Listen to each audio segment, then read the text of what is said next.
Good evening, everyone, and welcome to yet another interesting episode of Beyond the Court from us at NM Law Chambers. I am Malak Bhatt, and this is Neeha Nagpal, partners at NM Law Chambers.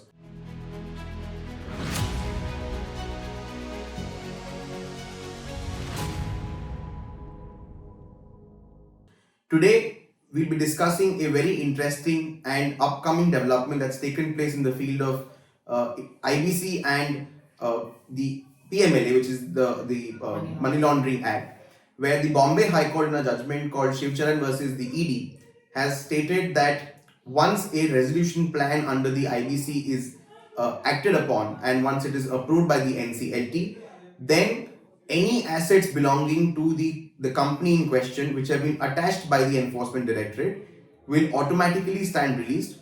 More interestingly, the resolution applicant, which is the person who's bid for the company under the plan, under the CIRP, and has successfully obtained approval from the NCLT, need not run either to the ED, need not run to the adjudicating authority, need not go to any court, but can actually seek this declaration from the NCLT itself.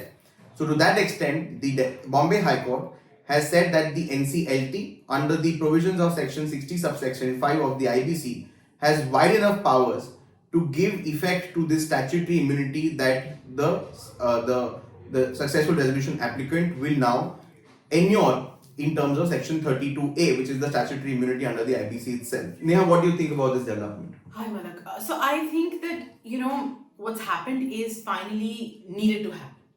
There has been enough song and dance about the ED coming and attaching assets, or DRT in the SAFAC proceedings taking over the assets and rendering the whole IBC infructuous. Resolution of a company is a paradigm shift that happened in 2016 as opposed to the Companies Act, both the 1956 Act and the 2013 Act, where they said, look, you don't need to go into liquidation. If you have a value in the company and its assets, let's try and resolve it, but clearly you need a change of hand in management. We've seen multiple number of amendments happen to the Act, and the more recent one was bringing in Section 32A, because what started happening is, as a fallout of going into IBC, there were forensic audits done, and soon enough, there were declarations of fraud of accounts, and FIRs registered, ED started coming in. And there was a lot of chaos that was happening because the area of law had a fair bit of ambiguity. Now, the Money Laundering Act is a specialized act in its own right. It has Section 71, which says that this act will have overriding effect. The Insolvency Act is also a special act in its own way, and it also has Section 238, which says it will have overriding effect. So there was almost like a clash there. In light of that clash, there was no decision making that was happening as to who the assets belong to. So today, a successful resolution applicant was jilted and jolted that I've taken over this company, apparently by way of a fresh slate, clean slate, which has repeatedly been held by the Supreme Court, numerous judgments, Ghanshyam Mishra being the authority on this. And they were defending themselves in ED proceedings, which is what has happened in the Bhushan Steel takeover, Bhushan Steel and Bhushan Power takeover, which issue is pending in the Supreme Court. So it is in that light of the chaos that happened, because Bhushan Steel and Bhushan Power were the initial dirty 12 that went into insolvency. And that time, obviously, there was ambiguity in all of this. So Section 32A was brought in to safeguard the interests of the successful resolution applicant, the corporate entity which went into CIRP, and the new management. Yet ED was going and attaching assets repeatedly, saying we have an overriding power. But now I think what Bombay High Court has done has said, yes, very well, you operate in two different fields, but there is a Venn diagram where both of you sort of overlap. And because the IBC is the more recent act in comparison to 2002 PMLA and 2016 IBC, that shall proceed. And of course, dealt with the Parliamentary Standing Committee's lead reason for bringing 32A, and also upheld the validity of Section 32A was upheld by the Supreme Court, Manish Kumar, and unequivocally laid down a provisions, the thing saying that no, once the company is dissolved, the conditions under Section 32A, that it's a new management, has nothing to do with the previous management, will remain protected. They've also gone a notch further to say, suppose there is an attachment. In very many cases, we've seen that attachments have happened. You can go to the NCLT, you don't need to go to a writ court, or you don't need not go pillar and post. Another aspect of this, which we've dealt in another cases, ED also goes and makes the company which is resolved under the CIRP accused in the complaint. The benefit of Section 32A will inure to that company also. And that company, in fact, can go move an application pre the cognizance stage before the trial court and said, look, hold your hands, don't, there is immunity in law to this company in its new avatar. You can't even take cognizance against this company. So I think all in all, Bombay High Court has definitely reiterated the position of law with authority and paved the path for a faster resolution and more effective resolution. Of course, the issue is largely pending in Supreme Court, which this will also travel there. It's interesting that you brought up Manish Kumar because there's a step back. So Manish Kumar, in fact, was a judgment, and this is mainly for the viewers, was a judgment where the vires of Section 32A was challenged. Now, 32A was brought in after a lot of deliberation, and the wordings of 32A is very wide to say that once a plan is approved, then till the time the new resolution applicant, which is someone who's unconnected to the old promoters, till the time he does not have any vested interest or control or any overlap with the ex management, that person will get full statutory immunity from either prosecutions, any confiscation of or attachments of properties, and he will also not face any pecuniary liabilities which were at the hands of the old promoter. So effectively, it was a manner of speaking to say that once I'm handing over the company to you under the resolution framework, you will get what the Supreme Court time and again says, a clean slate.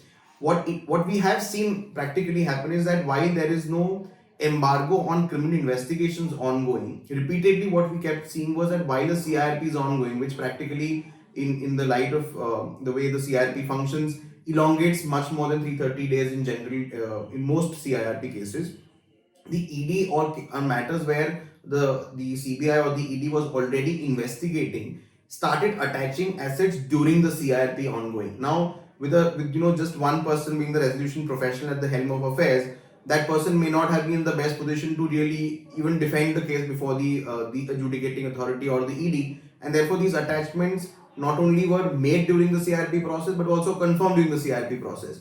So what happened as a matter of this was that a lot of cases which actually had good assets in hand, which could have been handed over in CIRP, a lot of prospective resolution applicants started backing out saying, look, there is an ED attachment in place. Even if I take over the company tomorrow, I will get a company where the assets will remain attached by the ED, and I will have to, ultimately go and beg and plead with them because there are conflicting views on whether the PMLA will override the IBC or whether the PMLA will override the SARFAESI Act, etc. To that will frustrate the implementation Correct. of the plan. And that, I think, has been read in very well by the Bombay High Court because they've done one, obviously, is this interesting part of upholding the statutory immunity under 32A to say that, look, this immunity is an absolute immunity because it starts with the word notwithstanding and it's a later statute. The second aspect of this, which I think is more highlighting, is the fact that they have given a purposive interpretation to 60 subsection 5, which is the power of the NCLT to hear any and every matter arising from the CIRP. Now, typically, as we all know, once the plan is approved, the NCLT for all purposes becomes functus officio. It's no longer the body on which you can really go and agitate anything, because once the plan is approved, you are out of the NCLT. Now you have to implement the plan with your banks, with your monitoring company, etc. However, they've given a very nice huge definition to this section 60 subsection 5 to say that, look, till the time it is arising out of and it is connected to the CIRP, because ultimately I have bought the asset in the CIRP, I have bought it with the knowledge that yes, this is attached by the ED, or it is probably going to be confiscated, but since I have the immunity under 32A, I am taking it with that risk, with the assurance from the Act itself that this will go.